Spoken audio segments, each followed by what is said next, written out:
आज हम सॉल्व करेंगे असाइनमेंट नंबर 1 MGT 101 की असाइनमेंट है। बहुत ही इजी है। इसके अगर आप लेक्चर लेंगे तो आपकी सारी क्लैरिफिकेशन हो जाएगी, लेकिन अगर आपने लेक्चर नहीं लेने तो काइंडली शॉर्ट लेक्चर ज़रूर लिया करें ताकि आपके कॉन्सेप्ट जो है वो अच्छे तरीके से क्लियर हो सके।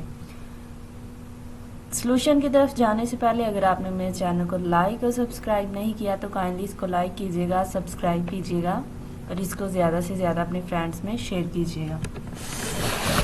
ये उन लोगों के लिए जिनका है अभी सेमेस्टर 1 और न्यू कमर है, उनको समझ नहीं आती कि असाइनमेंट हमने कैसे बनानी है और किस तरीके से असाइनमेंट का स्ट्रक्चर होता है।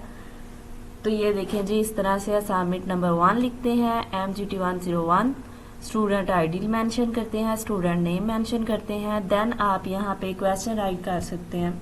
क्वेश्चन राइट करने के बाद आप सोल्यूशन राइट कर सकते हैं। मैंने ज़रा क्वेश्चन राइट नहीं किया, मैंने सीधा सा सोल्यूशन ही इसका राइट कर दिया। फर्स्ट कॉलम सब काउंटिंग हिल्स, इसमें इन्होंने हिंट्स दिए हुए थे कि इसमें क्या करना है। लॉस बाय फेरी अकाउंट था, कैपिटल अकाउंट था, प्लांट एंड मशीनरी अकाउंट था। इसमें उन्होंने ये बताया था और साथ में हिंट्स दिए थे कि इनमें से अकाउंट कौन कौन से हैं। हमने क्या करना था, हमने लेक्चर नंबर 1, 2 और 3 जब लेक्चर लेने थे तो लेक्चर लेने के बाद हमारे ये वाले कॉन्सेप्ट जो हैं वो अच्छे तरीके से क्लियर हो जाने थे। लॉस बाय फेरी अकाउंट का क्या है, नॉमिनल अकाउंट है। और कैपिटल अकाउंट, कैपिटल उस पर्सन को कहते हैं जो अपने बिजनेस में अपना पैसा इन्वेस्ट करता है, देन उसको प्रॉफिट होता है या नहीं होता ये नेक्स्ट जाके पता चलता है। लेकिन कैपिटल अकाउंट उसका होता है जो कैपिटल कहते ही उस पर्सन को है जो अपनी इन्वेस्टमेंट करता है। तो उसका अकाउंट जो है वो पर्सनल अकाउंट होता है, क्योंकि वो अपना अकाउंट पर्सनल रखता है, उसमें उसकी अमाउंट जो है वो काफ़ी ज़्यादा हद तक होती है। लेकिन अगर वो प्राइवेट अकाउंट नहीं रखता, वो पब्लिक कर देता है, तो लोगों को शो हो जाता है कि इसके पास कितनी अमाउंट है या इसका कितना असास है, ETC वगैरह। प्लांट एंड मशीनरी अकाउंट, जब हम कोई बिजनेस डेवलप करते हैं, शुरू करते हैं, तो फिर हम स्टार्ट में उसका एक अकाउंट शो करवाते हैं। कोई भी वोचर जब हम बनाते हैं तो वो हमारा अकाउंट जो है वो उस पे मेंशन होता है वोचर के ऊपर, देन वहाँ पे हमारी अमाउंट जो है वो सबमिट करवाई जाती है। लाइक अगर हम किसी यूनिवर्सिटी में जाते हैं तो वहाँ पे वो हमें जो वोचर देते हैं वो हम जाके बैंक में अपनी फीस पे करवाते हैं। अब वो बाय हैंड नहीं लेते। कोई भी चीज़ अब हम करते हैं, ऑनलाइन चीज़ परचेज करते हैं, तो हम क्या करते हैं, हम अपने जो क्रेडिट कार्ड से अमाउंट है वो उनको सबमिट करवा देते हैं। कैसे कि उनका जो रियल अकाउंट है वो उन्होंने ऊपर मेंशन की होती है आईडी। तो इसलिए इन वाले अकाउंट को कहते हैं real account. Plant and machinery account जो है वो रियल अकाउंट होते हैं। नेक्स्ट चलते हैं क्वेश्चन नंबर 2 की तरफ। इसमें रिक्वायर था base on the about transaction calculate the amount balance of the following accounts at the end of May 2022, cash in hand, cash at bank, furniture, short term loan. इसमें बताया ये गया है कि जो हम कैश इन हैंड लेते हैं या देते हैं उसकी आप अमाउंट को बताएं सारी। इन्होंने एक बड़ा सा आपको वोचर टाइप दिया हुआ है, वहाँ पे सारी चीज़ें मेंशन थी। चलते हैं असाइनमेंट की तरफ। ये देखिए जी,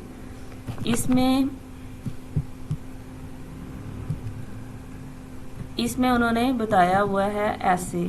4 मई को क्या हुआ, फर्नीचर को हमने परचेज किया, उसकी अमाउंट इतनी थी।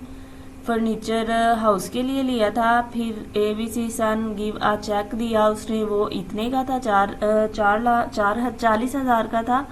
तो फर्नीचर हाउस में फिर उसकी ट्रांजैक्शन हुई, फिर उसको रिमेनिंग अमाउंट बिफोर 30 जून कितनी आई। ऐसे गुड्स जो हैं, गुड्स होती हैं एशिया, उनको परचेज किया, अमाउंट उनकी कितनी थी, 15,000 थी, ऑन कैश बेसिस पे थी। आगे आ गया remaining amount paid by ABC and sons to Shah furniture house in order to settle and the due amount of 4 May में कितने उन्होंने पे की या कितने उनसे ली। चेक ऑफ था वो इतने का था, 60,000 का, receive from bank as loan for a period of 5 month. ऐसे ये वाली सारी इन्होंने असाइनमेंट दी हुई है। तो हमने क्या करना है, इसको कैलकुलेट करके हमने इनको बता हुई थी, और इसमें बताना ये था कैश इन हैंड में कौन सी अमाउंट आ रही है और कितनी प्लस की माइनस की करके कौन सी अमाउंट जो है वो कैश इन हैंड के लिए बन रही है, कैश एट बैंक के लिए कितनी अमाउंट बन रही है, फर्नीचर के लिए कितनी बन रही है और शॉर्ट टर्म के लिए कितनी बन रही है। चलते हैं जी सोल्यूशन की तरफ, और सोल्यूशन में ये देखते हैं कि शॉर्ट टर्म जो लोन है वो 9,000 बन रहा है। 9,000 वो कैसे बनेगा, अकॉर्डिंग टू कैलकुलेशन में हमने ऐसे किया, 7,000 था वो 11,000 में हमने इसको पे किया, प्लस करके हमारे पास ये अमाउंट आ गई। जब हमने इस अमाउंट में से इसको माइनस किया तो हमारे पास ये अमाउंट आ गई। फिर हमने इसको इसमें से प्लस किया। माइनस कब कर रहे हैं, जब हम चीज़ को बेच रहे हैं, जब हम कोई भी चीज़ को खरीद रहे हैं या वो हमारे पास आ रही है तो हम उसको प्लस करते जा रहे हैं। तो प्लस माइनस करके एट द एंड हमारे पास ये अमाउंट आ गई 9,000 हमने राइट कर दिया इसका आंसर। फर्नीचर क्या हुआ, फर्नीचर हमने पहले खरीदा था, एक शॉप पे गए, वहां पे हमें फर्नीचर अच्छा लगा, वो हमने खरीद लिया, तो टोटल अमाउंट हमारी इतनी बन गई। फिर हमने क्या किया, उसमें से कुछ चीज़ें हमें अच्छी नहीं लगी, लाइक सोफे वगैरह ऐसे करके कुछ अच्छा नहीं लगा, तो फिर हमने उसको सेल कर दिया। सेल करने के बाद हमारे पास अमाउंट इतनी आ गई। फिर क्या किया, फिर हमने कोई टेबल ETC वगैरह को परचेज कर लिया, वो हमारे घर में आ गया, तो देन हम उसी अमाउंट में उसको प्लस कर दिया, तो समथिंग ऐसे आ गया। तो ये हमने आंसर राइट कर दिया थोड़ा सा बोल्ड करके, ताकि पता चल सके कि ये आंसर है। इसके बाद आ जाता है फर्नीचर, ये लोन था फर्नीचर के बाद आ गया कैश एट बैंक। बैंक से हमें लोन कितना लिया है, हमने उसको कितना पे कर दिया है, बाकी हमारा लोन कितना बचता है, ये हम माइनस और प्लस करके जहां जहां पे भी कैश एट बैंक की बात होगी वहां की अमाउंट को हम प्लस करते जाएंगे। जब हमने वहां से कैश एट बैंक में हमने अपने जो है वो प्लस करवा देनी है अमाउंट को कैश में, तो फिर हम उसको क्या करवाते जाएंगे, उसको प्लस करते जाएंगे। जब हमने वहां से अमाउंट लेते जाना है तो वो हम माइनस करते जाएंगे, क्योंकि हमारी अमाउंट कम होती जाएगी तो फिर हम उसमें से माइनस करते जाएंगे। कैश इन हैंड में यहाँ की असाइनमेंट में जो बात आएगी, जहाँ पे भी कैश इन हैंड होगा वहां पे आपने प्लस करके माइनस करके जितनी भी अमाउंट बनेगी वो आपका आंसर बन जाएगा। ये था असाइनमेंट 101 का करेक्ट सॉल्यूशन। आप इसको टेबल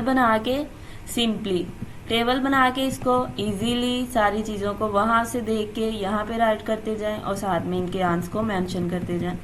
ये करेक्ट सॉल्यूशन है बिकॉज इसके लेक्चर अगर लिए जाएं तो वहां से आपकी ये वाले सारे कॉन्सेप्ट जो हैं वो और अच्छे तरीके से क्लियर हो जाएंगे। अगर आपको मेरी वीडियो अच्छी लगी हो तो उसको लाइक कीजिएगा, सब्सक्राइब कीजिएगा और फ्रेंड्स में शेयर कीजिएगा। मिलते हैं अपनी नेक्स्ट वीडियो में, तब तक के लिए अल्लाह हाफिज़। अगर किसी को असाइनमेंट जो है का सॉल्यूशन चाहिए तो काइंडली वो आप टेक्स्ट कर दीजिएगा या मेल कर दीजिएगा अपनी असाइनमेंट, देन मैं उसका सॉल्यूशन ढूंढ के यूट्यूब पे पोस्ट कर सकूँ। अल्लाह हाफिज़।